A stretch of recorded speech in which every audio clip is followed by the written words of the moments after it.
नमस्कार दोस्तों, मेरा नाम है अनुभव।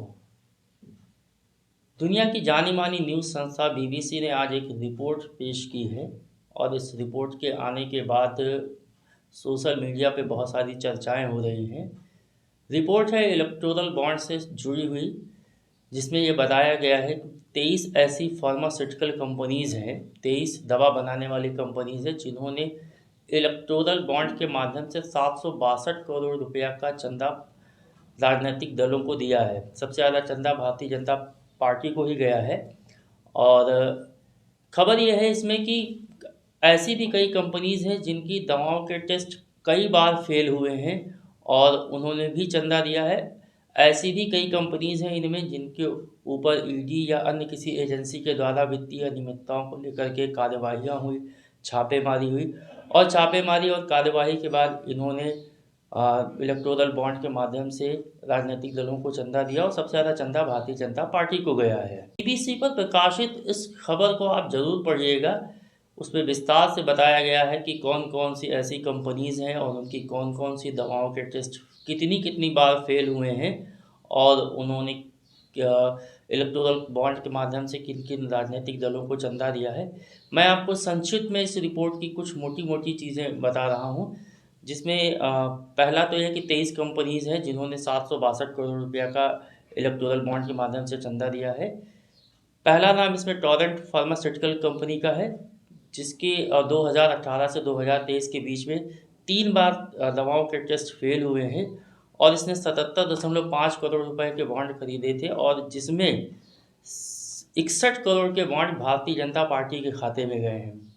इसी तरह सिप्ला दवा कंपनियों में एक बड़ा नाम है। सिप्ला का भरोसेमंद नाम माना जाता है। 2018 से 2023 के बीच में इसकी दवाओं के टेस्ट 7 बार ये टेस्ट में इसकी दवाएं फेल हुई हैं और 39.2 करोड़ का इसने बॉन्ड खरीदा था, जिसमें 37 करोड़ का बॉन्ड भारतीय जनता पार्टी के खाते में गया है। इसी तरह सन फार्मा है। 2020 से 2023 तक इसकी दवाओं के 6 बार टेस्ट हुए और 6 बार ये टेस्ट में फेल हुई इसकी दवाएं और 31.5 करोड़ का चंदा भारतीय जनता पार्टी के खाते में गया इलेक्टोरल बॉन्ड के माध्यम से इस कंपनी के द्वारा। इसी तरह जाइडस हेल्थ केयर है।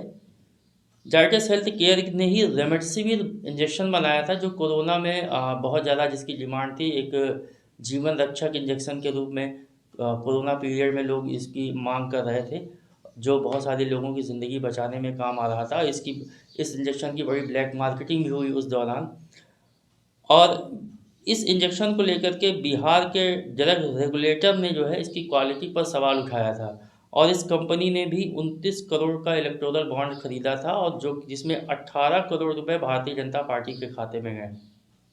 इसी तरह से हेट्रो ड्रग्स लिमिटेड और हेट्रो लैब्स लिमिटेड, इसकी दवाएं 7 बार फेल हुई हैं, इसने भी चंदा दिया है। इसी तरह इंटास फार्मास्यूटिकल, जिसकी एनाप्रिल दवा जो है वो टेस्ट में फेल हुई है।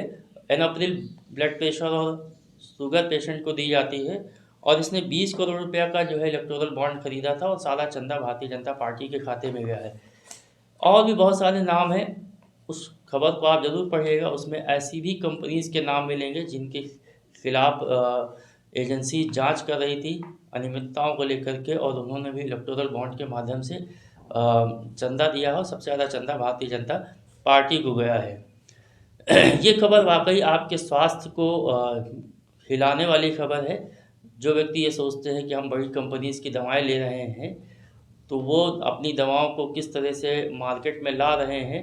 और सबसे बड़ी बात यह है कि जो सत्ता में है जो सरकार चला रहे हैं, वो किस तरह से आँख मूंद करके अपनी झोली भर करके और आम आदमी की ज़िंदगी से खिलवाड़ कर रहे हैं। तो एक ऐसी खबर जो आपको राजनीति और आपके स्वास्थ्य, समाज के राजनीतिक माहौल को और आपके स्वास्थ्य दोनों को जोड़ती है, इसे आप ज़रूर पढ़िएगा। इसका लिंक मैं अपने वीडियो के लिंक में डाल दूँगा, वीडियो के नीचे डाल दूँगा। मिलते हैं अगले वीडियो में किसी अन्य खबर, किसी अन्य विश्लेषण के साथ।